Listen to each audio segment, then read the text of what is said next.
Merci beaucoup. Alors, voilà, c'est fait. Alors, Monsieur le maire, bienvenue avec votre chef de police et votre directeur des relations gouvernementales. Bienvenue au comité consultatif sur la réalité policière. C'est un plaisir de vous accueillir de façon virtuelle. Euh, Mon nom est Bernard Sévigny, je suis coordonnateur du comité, mais pour la séance, je vais agir comme président de la séance. Je vous présente rapidement les membres du comité consultatif. Il y a Mme Marlene Jennings qui est avec nous, Mme Nicole Gibault, il y a M. Louis Côté Bonjour. et M. Alexandre Matt. Bonjour. Alors, il y a un bruit de fond, là, je ne sais pas, il vient de où, hein? Il y a comme un bruit de fond qui est... OK, comme s'il y avait du vent. En tout cas, on va essayer de... C'est peut-être la climatisation ici, ben pas, ou la ventilation plutôt, Ouais. mais il n'y a aucun bruit ici. OK. Mais lorsqu'on parle, nous, il n'y a pas de bruit. Mais enfin, on va Ouais, il essayer. faudrait qu'on ferme les micros. Ouais. Bon, cela dit, on a reçu votre mémoire, Monsieur le maire, et les membres en ont pris connaissance. Je le qualifierais d'audacieux comme mémoire et ça va être un plaisir, les membres, de discuter de vos propositions. Je rappelle rapidement les consignes. Il y a une dizaine de minutes de présentation. Et au terme de la présentation, je vais vous aviser quand il va rester une minute là, pour conclure de façon à ne pas trop déborder. Et par la suite, on va s'engager dans une période de questions et d'échanges d'une vingtaine de minutes. La rencontre, bon, est enregistrée et l'enregistrement va être déposé sur le site Internet du ministère de la Sécurité publique probablement demain, mais votre mémoire est déjà en ligne sur le site du MSP. Alors, cela dit, je vais vous laisser la parole, Monsieur le maire, pour présenter les gens qui vous accompagnent dans le premier temps et par la suite entreprendre votre présentation et on comptera le temps à partir du moment où vous allez commencer. Alors, la parole est à vous. Alors, merci, M. Sévigny. Très heureux d'abord de vous rencontrer. Alors, aujourd'hui, je suis accompagné de notre directeur de police, M. Marc Brisson, qui va prendre la parole tout de suite après moi. Puis, évidemment, on a un représentant de la direction générale, M. Sylvain Perron, qui est avec nous. Alors, moi-même, maire de Terrebonne, Marc-André Plante. Alors, bonjour, mesdames et messieurs. D'abord, au nom de notre administration, permettez-nous de vous remercier de nous inviter aujourd'hui à présenter notre mémoire et surtout nos recommandations dans le cadre des audiences publiques sur la réalité policière. D'entrée de jeu, je tiens à vous souligner que l'objectif ultime de la ville de Terrebonne et de son corps de police, c'est tout d'abord, comme tout le monde, d'offrir la meilleure des 7 policières en accord avec les besoins des citoyens et de notre communauté. Vous savez, les citoyens de Terrebonne ont un grand et un important sentiment d'appartenance envers leur propre corps de police. Leur taux de satisfaction envers la sécurité policière est très élevé. Il était de 90 % selon un sondage d'appréciation des citoyens envers les services municipaux réalisé à l'automne 2019. Cela témoigne de l'importance de maintenir des services de proximité en matière de services policiers, ici même à Terrebonne. De plus, nous souhaitons, comme vous le verrez dans notre présentation, qu'on maintienne dans ce service la démocratie, la souveraineté et l'autonomie municipale à l'intérieur même de la gouvernance et de la gestion administrative de ce service de police et de l'ensemble des services de police au Québec. Nous voulons aussi que le corps de police maintienne, ça c'est important de le souligner, puis ça vient du maire et d'un élu, qu'ils maintiennent leur indépendance en matière opérationnelle, comme dans le policière par exemple. La table étant mise maintenant, passons donc aux recommandations contenues dans le mémoire présenté par la ville de Terrebonne. Ces recommandations sont le fruit de nombreux constats et d'une profonde analyse effectuée par notre administration. Comme vous l'avez sans doute pu le constater à la lecture de notre mémoire, notre principale recommandation vise à regrouper les services spécialisés de police au Québec selon les régions. Pour la Rive-Nord, puisqu'on est situé sur la Rive-Nord de Montréal, on recommande donc de centraliser les services spécialisés des 10 corps de police et de créer la Régie intermunicipale des services spécialisés de police de la Rive-Nord de Montréal. Nous sommes d'avis qu'une telle organisation permettrait d'atteindre les objectifs d'efficience et d'efficacité en créant une organisation en capacité accrue en matière de services spécialisés. Elle maintiendrait également le sentiment de sécurité des citoyens qui nous est très important en conservant le service de proximité au niveau de chacune de nos municipalités respectives. Nous recommandons également que cette régie puisse négocier des ententes de service avec d'autres corps de police si elle le souhaite, que ce soit avec Laval ou Montréal dans le contexte de la Couronne-Nord. Cette façon pour nous de faire permettrait de générer des économies d'échelle importantes par rapport à certains services. Prenons l'exemple, par exemple, des centres d'appel d'urgence 911 qui pourraient certainement être regroupés entre les différentes municipalités et qui dégageraient beaucoup d'économies tout en maintenant une bonne prestation de service pour nos citoyens. La condition pour nous à ce regroupement serait que Québec, d'ailleurs, s'engage à payer la moitié de ses services spécialisés, puisque de l'autre côté, le gouvernement provincial économiserait, bien entendu, un certain nombre de fonds qu'il consacre actuellement auprès de la Sûreté du Québec. En effet, avec cette centralisation, il faut savoir que la Sûreté du Québec n'aurait plus à desservir le territoire de la Couronne-Nord de Montréal. À terme, cette centralisation permettrait donc de générer des économies aussi substantielles pour Québec. Je passe maintenant la parole à notre directeur de Terrebonne, M. Marc Brisson, qui mettra en lumière certains aspects techniques de ces recommandations, de même que quelques-uns des bénéfices. Alors, M. Brisson. Merci, M. le maire. Bonjour à tous et à toutes. Tout d'abord, je précise que les services spécialisés en question, les enquêtes et soutiens opérationnels, on parle de services comme, en plus des services d'enquête évidemment, là, de services comme la filature, les maîtres chiens ou les services d'identité judiciaire, par exemple. Toujours concernant le recoupement des services spécialisés, nous recommandons que le conseil d'administration de ces nouvelles régies soit composé des maires de toutes les villes concernées. Il faudra également s'assurer que la haute direction de ces régies soit composée de la direction générale occupée par un civil, de la direction générale adjointe des services spécialisés de police occupée par un adjointe des services administratifs occupée par un civil ou par un cadre policier. Nous recommandons aussi que les choix des hauts dirigeants des services spécialisés se fassent par l'entremise d'un processus de sélection. Ce jury de sélection devrait être composé d'au moins 4 membres, dont un membre du Centre d'évaluation des compétences et aptitudes professionnelles de l'École nationale de police du Québec, le CECAP, un de la direction générale de la ville ou de la régie, un représentant du ministère de la Sécurité publique et un représentant désigné par le maire ou la présidence de la régie. Les élus seraient exclus de ce jury de sélection, ceci afin d'éliminer les nominations partisanes. Par contre, les nominations seraient entérinées par les conseils municipaux ou le conseil d'administration. Également, afin de permettre à la direction générale d'un corps de police de mettre en place cette vision et d'implanter une culture organisationnelle mobilisante, nous recommandons de nommer le dirigeant pour une période de 7 ans, renouvelable par période de 3 ans.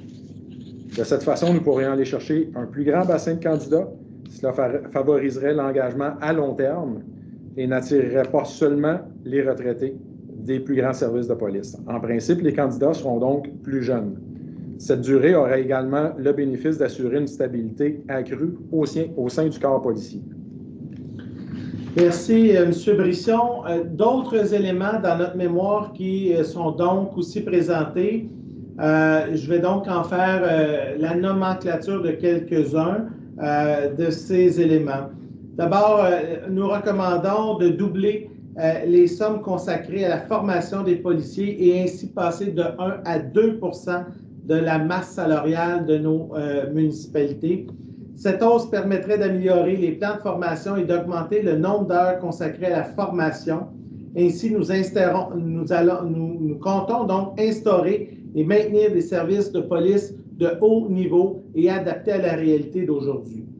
Nous recommandons également d'harmoniser les régimes de retraite pour les policiers municipaux. À notre avis, Un seul régime pour l'ensemble des policiers municipaux facilitera la gestion et le suivi des régimes tout en améliorant la mobilité des clients. Dans le cadre de leur travail, vous savez que les policiers sont régulièrement confrontés à des facteurs de stress opérationnel. Une des conséquences de ce stress est l'absentéisme. Cet absentéisme a un impact majeur sur les corps de police. D'une part, il y a la perte d'expertise pour les policiers en arrêt de travail et d'autre part, il y a des répercussions financières sur l'organisation et j'ajouterais aussi sur l'équipe de travail lorsqu'il y a un haut niveau d'absentéisme et de ressources dans nos corps de police. C'est pour cette raison que la Ville de Terrebonne donc recommande dans son mémoire d'implanter ou d'améliorer les programmes d'aide aux employés, les fameux PAE, donc les plans d'aide aux employés adaptés aux besoins des policiers, c'est-à-dire aux problématiques reliées au stress post-traumatique. Cela n'est pas toujours le cas actuellement. On pense qu'un PAE spécifique au corps de police nous apparaîtrait une offre de service qui serait beaucoup plus intéressant que ce qui peut être offert dans plusieurs de nos corps de police au Québec. Nous recommandons aussi que Québec instaure un projet pilote de thérapie cognitivo-comportementale sur Internet pour traiter les effets négatifs des chocs post-traumatiques que peuvent vivre nos policiers. En conclusion, notre conviction première à la Ville de Terrebonne est que la desserte policière peut s'améliorer. Nous souhaitons que notre contribution à la consultation publique soit bien accueillie et que les recommandations présentées dans notre mémoire soient implantées. Ceci termine notre première partie, notre premier 10 minutes. Je vous remercie de votre écoute et c'est avec plaisir qu'on va répondre à vos questions, que ce soit par rapport aux propositions qu'on vous a formulées à ce moment-ci ou sur l'ensemble de notre mémoire où vous pourriez avoir des questions plus précises. Alors, merci. Bon, bien, excellent. Merci beaucoup, M. le maire. Donc, la table est mise pour une bonne discussion au cours des 20 prochaines minutes. Alors, est-ce qu'il y a des questions que vous souhaiteriez soulever d'emblée? Monsieur Matt, on commence avec vous. Oui, merci. Effectivement, votre mémoire est tout le moins très intéressant au niveau des pistes. Si vous regroupez les 10 services de police Rive-Nord, ça veut dire que vous incluez Laval dans les services spécialisés et enquêtes spécialisées, c'est ce que je comprends? Non, en fait, les 10 corps de police, c'est vraiment ceux qui vont partir, par exemple, de Deux-Montagnes, Saint-Eustache jusqu'à Repentigny. Alors, c'est tous les corps de police qui sont dans la communauté métropolitaine de Montréal. Exemple, Mirabel en ferait partie, mais on exclut celui de Ville-de-Laval. Mais ces services spécialisés sous forme de régie, hein, c'est important de dire, pourraient conclure des ententes, par exemple, avec Laval sur les chiens pisteurs ou ce soit avec le Centre 911 ou même avec Montréal, parce qu'on sait qu'il y a peut-être des ententes qui pourraient être prises. Vous savez, l'Est de Montréal est à proximité d'une bonne partie de la Couronne Nord qui est Repentigny jusqu'à vers Terrebonne. Alors, je pense qu'il faut laisser toute la latitude, mais il faut surtout soutenir ce type d'entente bilatérale là, entre les corps de police. Et je ne l'ai pas souligné dans notre mémoire, là, je ne l'ai pas dit très clairement, mais évidemment, on a tous des corps de police de niveau 2 actuellement, mais notre souhait, c'est d'être relevé à un niveau 3.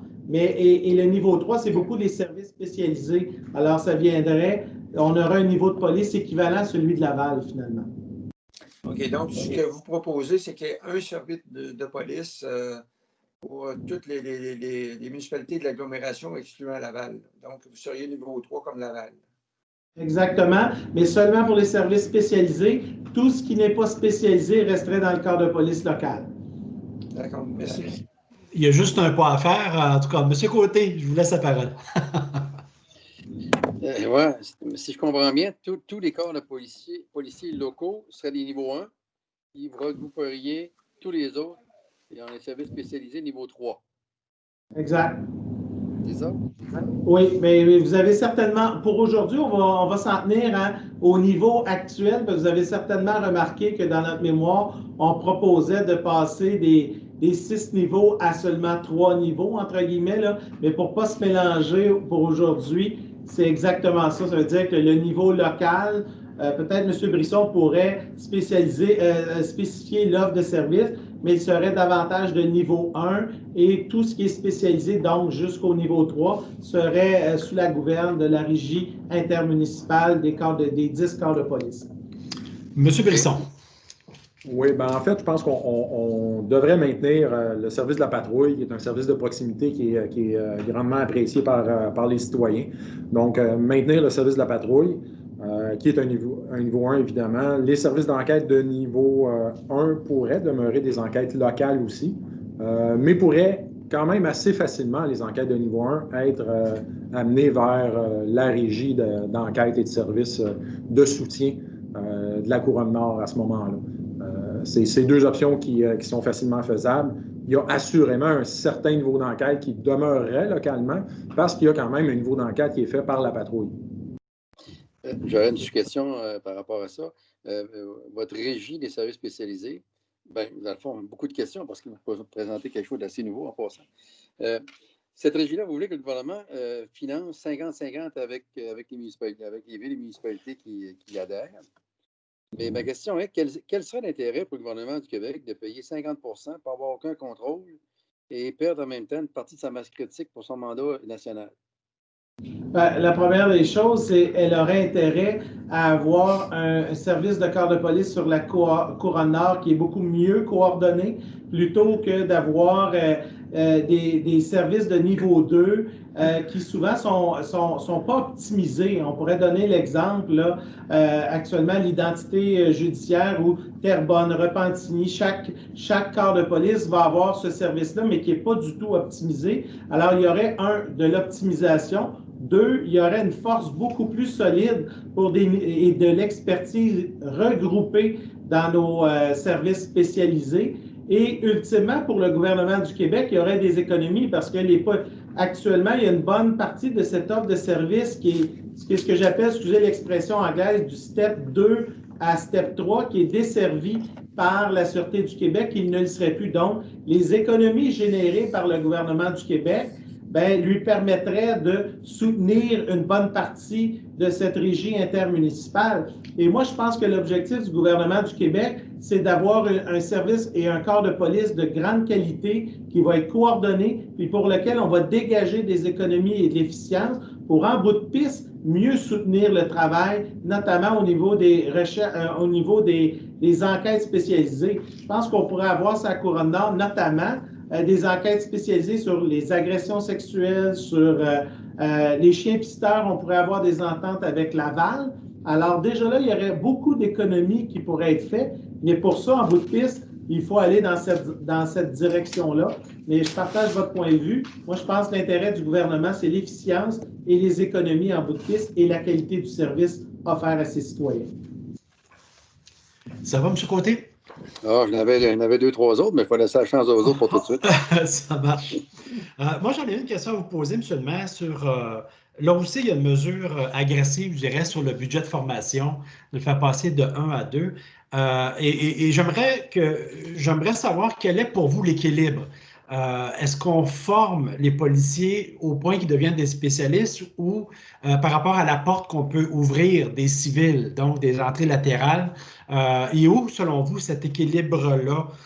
Et est-ce que je comprends bien que la formation, ce n'est pas pour faire des spécialistes, des policiers, mais davantage pour mieux les armer dans différentes disciplines, mais sans être des spécialistes?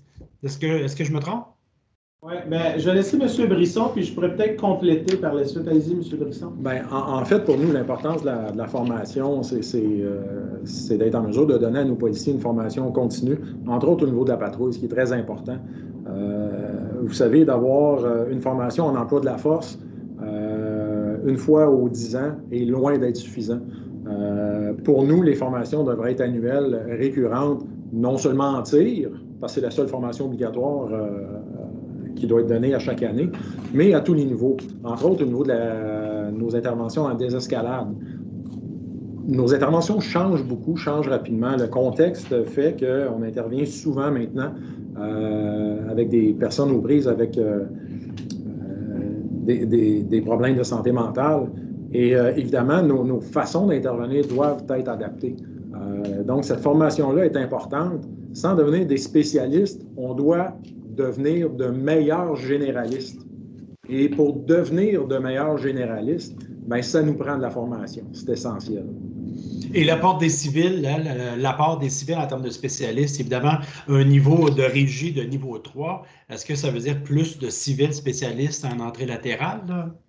Je pense qu'on l'a clairement identifié. D'abord, on propose que ce soit la régie intermunicipale de services spécialisés, que ce soit dirigé par un civil. Déjà là, je peux vous dire qu'on a eu de bonnes discussions entre nous. Il y avait des gens qui étaient d'accord, d'autres qui étaient très divisés. Mais la réalité, je pense que quand on regarde comment ça fonctionne dans d'autres provinces ou dans d'autres États américains, on réalise que la part des civils vient appuyer et soutenir le travail policier. Alors, pour nous, je pense que c'est une combinaison, mais la formation, on ne devrait pas calculer aujourd'hui les investissements dans la formation de la police au même titre qu'une simple loi règle du 1% qu'on a partout au Québec.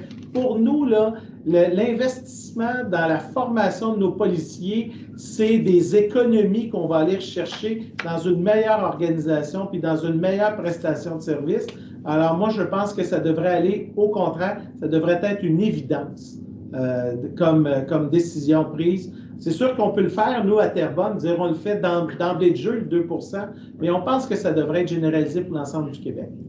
Petite précision, si vous le permettez. Allez-y.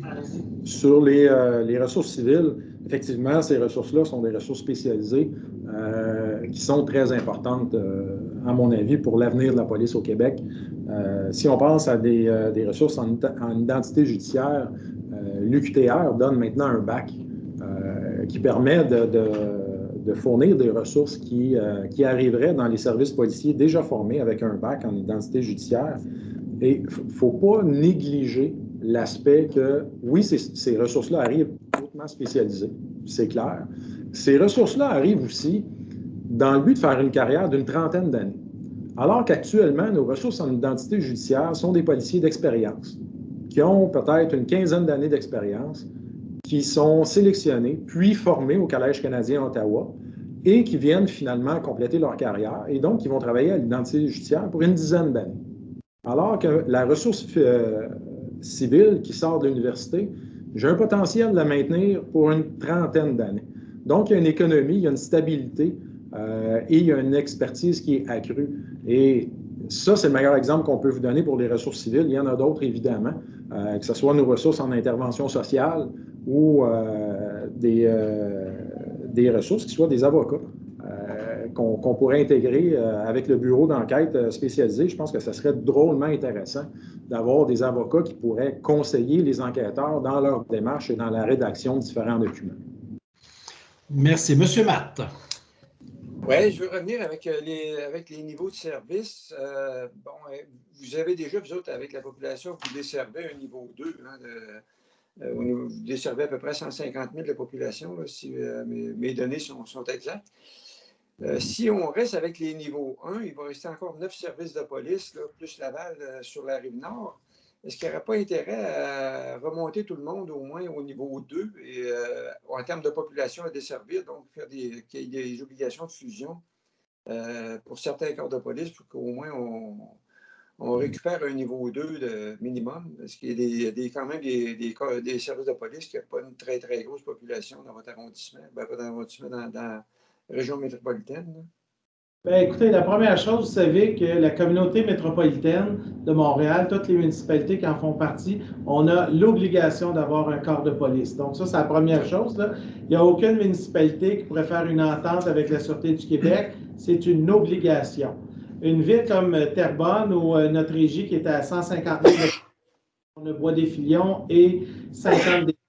Ce que je tiens quand même à vous souligner, c'est que relever d'un niveau 1 à un niveau 2 pour les plus petits corps de police, à notre avis, ça va engendrer des coûts beaucoup plus élevés pour ces corps de police et certainement engendrer, en bout de piste, moins d'optimisation des services. Alors nous, ce qu'on propose, c'est créons des équipes spécialisées dans des enquêtes très spécifiques. C'est-tu agression sexuelle, c'est-tu ci, c'est-tu ça? Créons des équipes sur la couronne nord, mettons en commun nos forces et subdivisons les coûts et donc, d'une certaine manière, ça va permettre à ces plus petits corps de police sur la couronne nord de continuer leur niveau 1, comme c'est le cas, ce que j'appelle la police de proximité, ce que nos citoyens veulent avoir, mais on met en commun les ressources spécialisées, tout le monde ensemble, et on se départage la facture. On s'assure que nos citoyens ne paieront pas 2 fois plus qu'un autre citoyen qui est en dehors de la région métropolitaine ou qui est desservi par la Sûreté du Québec. Vous savez, la ville de Bois-des-Filions, là, dépense pour être avec notre corps de police, je n'ai pas le chiffre exact, là, mais c'est à peu près 2,6 millions. Il y a 10 000 habitants. La ville de l'Épiphanie, qui n'est pas tellement loin de chez nous, là, qui est à 10 minutes, elle est desservie par la Sûreté du Québec et elle paie 800 000 $ par année. Et je suis obligé de vous dire qu'ils n'ont pas la même offre de service, mais pas en tout, là. Alors, ce que je veux dire aujourd'hui, c'est que nos citoyens, ils veulent une bonne offre de service, ils sont prêts à payer, mais ça ne peut pas être 4 à 5 fois le coût par citoyen qu'une municipalité voisine. Alors, pour nous, c'est important, il faut que les citoyens paient un coût qui est acceptable sur leur compte de taxes en bout de piste. Ça va. Monsieur Côté. Bon, j'ai vu que cette régie-là de services spécialisés que vous proposez, vous dites d'office en entrée de jeu que vous voulez un civil à la direction de ça. Étant donné que le milieu des services policiers spécialisés et des enquêtes, ça a quand même, je vous dirais, une culture assez spéciale. Pourquoi d'office un civil? Et vous n'avez pas peur que, n'ayant pas de compétences dans le domaine, il y a de la difficulté un peu cette ressource civile-là? Ben, d'abord, ma première réponse, parce qu'on en a beaucoup débattu entre nous, puis je pense qu'il faut... Hein? Ah ouais. Non, mais c'est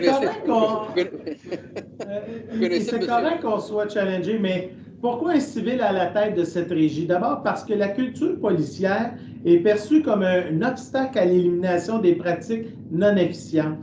Moi, je pense qu'il faut qu'il y ait un changement de paradigme au sein de la police, puis un changement de culture, bien, ça s'impose. Nommer un civil à la tête d'un corps de police, ça va permettre d'atteindre cet objectif-là.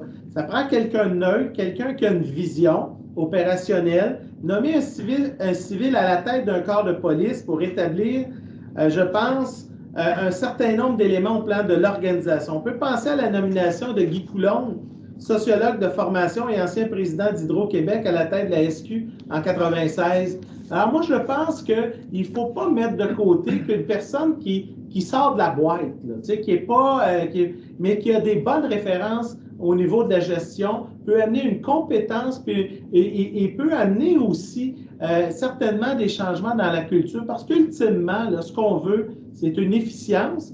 Et en bout de piste, là, le civil, là, on ne le veut pas pour ses compétences en matière d'enquête, on le veut en matière de gestion d'équipe et de livrer des résultats. Et des fois, d'avoir une partie qui n'est pas nécessairement issue de la fonction policière, bien, ça peut amener justement une direction qui va avoir une approche qui va être différente. Puis je pense que moi, j'ai une grande ouverture de ce côté-là. Je ne crains pas la présence de civils plus nombreux, même à la tête d'un service de corps de police spécialisé. Merci. Madame Jennings, la parole est à vous.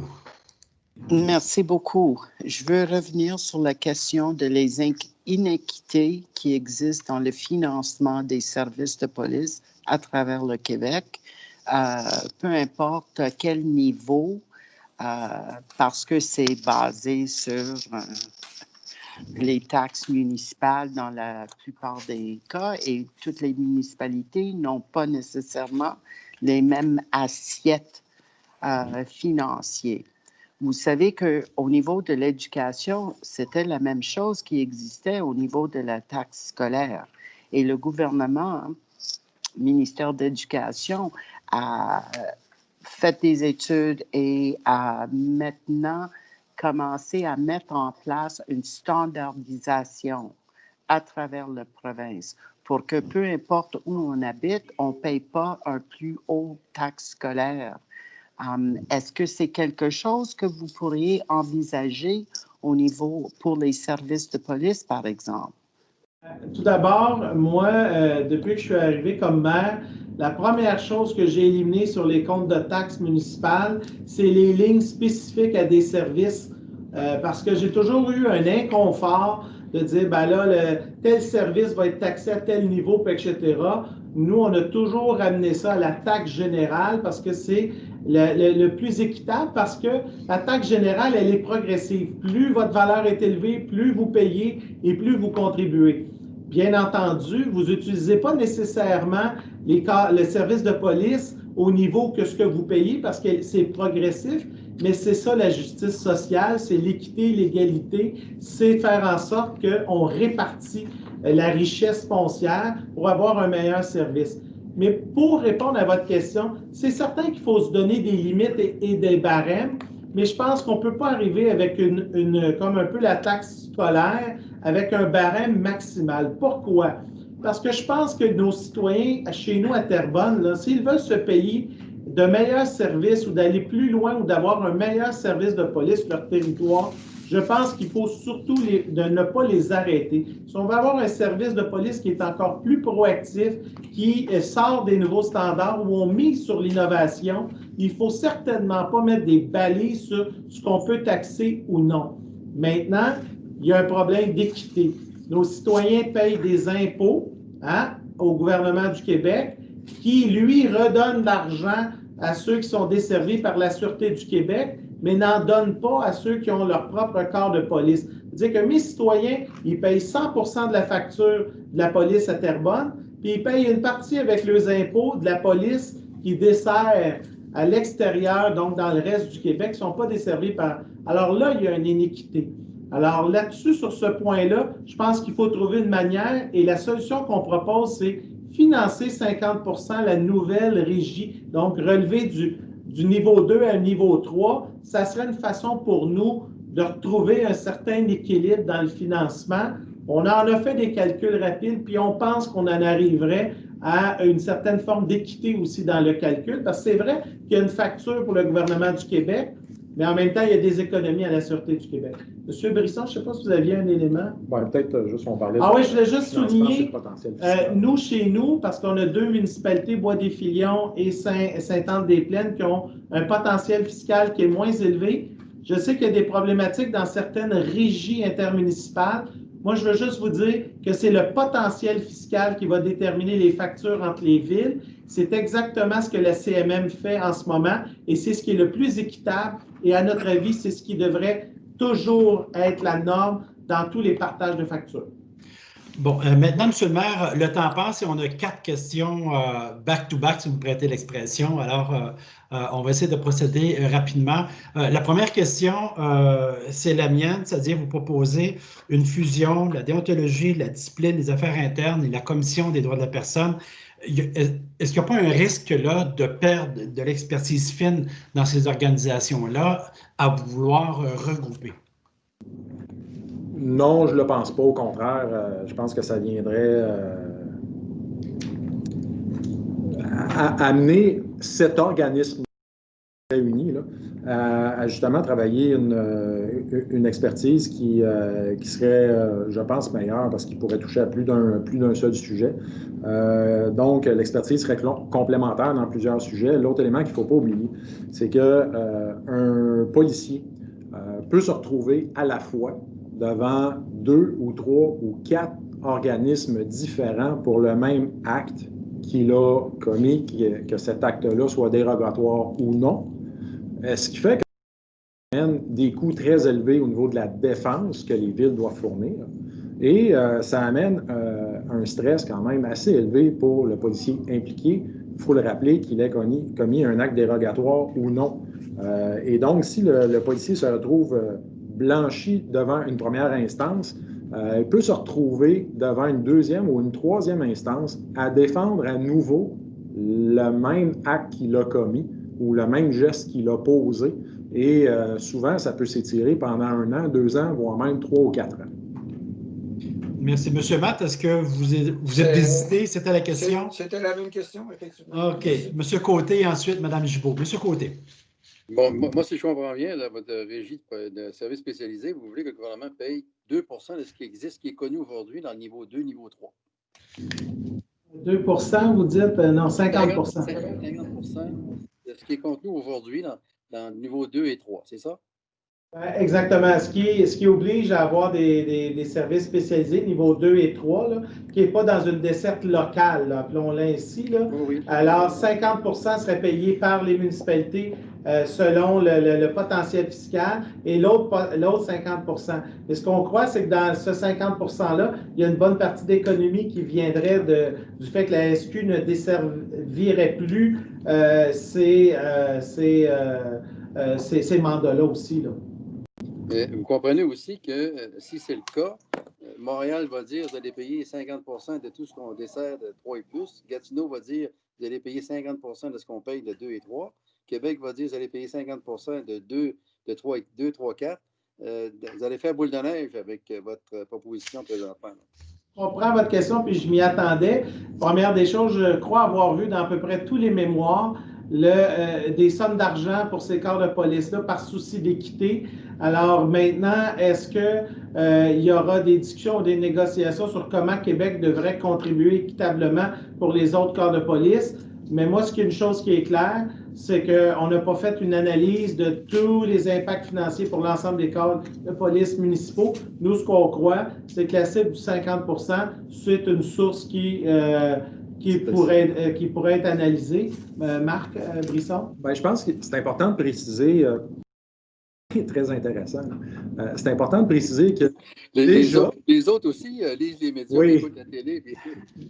mais déjà, les services de police, Laval, Gatineau, Longueuil ou Québec, qui est un niveau 4, ou l'SPVM, qui est un niveau 5, payent déjà ces sommes-là. Nous, ce qu'on dit, c'est qu'on va faire une régie des services spécialisés et on va passer d'un niveau 2 à un niveau 3. Donc, on va permettre cette économie-là à la Sûreté du Québec qui n'aura plus à desservir la Rive-Nord en niveau 3. La Sûreté du Québec pourra prendre ses effectifs, les redéployer ailleurs sur leur territoire. Mais assurément, il y a une économie à ce niveau-là, au niveau de la Sûreté du Québec. Je répète que ça, c'est un niveau qui est fourni par la Sûreté du Québec, alors que Laval, Québec et le SPVM payent déjà leurs services de niveau 3, 4 et 5. Donc, nous, on veut élever le niveau. Par contre, la Sûreté du Québec va économiser avec ça. On veut donc la moitié des sommes. Ça va, merci. Alors, on va conclure avec Mme Gibault parce que le temps file. Mme Gibault, la parole est à vous. Oui, vous avez commencé par la phrase suivante. Alors, il faut garder ce sentiment d'appartenance très fort et garder son service de proximité. Alors, la façon dont vous le déployez, ce service de proximité, évidemment, si je comprends bien, c'est en gardant localement, de façon municipale, le niveau 1 de base. Exactement. Bien, en fait, ce que le citoyen est rattaché, c'est par l'offre de services directement. Exemple, les patrouilleurs et donc le de police de proximité. C'est ce que les gens veulent garder, c'est ce que nos citoyens veulent. Et c'est pour cette raison-là, parce que vous pourriez me poser la question, mais pourquoi vous ne proposez pas la fusion de tous les corps de police de la Couronne Nord? Ce qui pourrait être très simple. C'est pour la simple... Vous en alliez là. Mais je voudrais qu'il y ait moins de temps. Pourquoi on ne l'a pas proposé? D'abord, on sent que les citoyens ne nous suivraient pas là-dedans. Il y a de l'inquiétude à la création de vastes corps de police où les gens vont être loin, vont avoir l'impression d'un éloignement. Les gens, ce qu'ils veulent au quotidien, c'est de la proximité, c'est de s'assurer qu'il y ait de la prévention, qu'on agit en amont avec nos programmes qu'on a déjà à la ville de Terrebonne. Alors, on s'est dit, c'est quoi notre objectif? C'est d'optimiser et de renforcer la qualité de nos services de police et de maintenir ce que les gens sont déjà satisfaits. Alors, pas tellement compliqué. Gardons le service de niveau 1 déjà présent avec l'autopatrouille, police, Terrebonne, le policier. Mettons les services spécialisés en commun de façon à avoir un travail qui est coordonné au niveau régional, donc de la Couronne Nord. C'est aussi simple. La façon dont on l'a présenté, je crois que certaines villes ont repris cette idée-là que vous avez soit rencontrée ou vous allez rencontrer. Merci. En tout cas, ça fait une belle conclusion. Merci beaucoup, Monsieur le maire. C'est vraiment apprécié. Merci pour votre mémoire. On n'aurait pas en parlé encore longtemps. On a débordé, là, mais on sent qu'il y a un appétit pour pouvoir discuter de vos propositions. Alors, merci infiniment, Monsieur le maire. Merci, Monsieur Brisson. Merci, Monsieur Perron. Ça va très certainement contribuer à la réflexion des membres du comité consultatif. Alors, c'est beaucoup apprécié. Merci beaucoup. Merci à vous. beaucoup. Merci. Merci, au revoir. Bonne journée. Merci. Au revoir.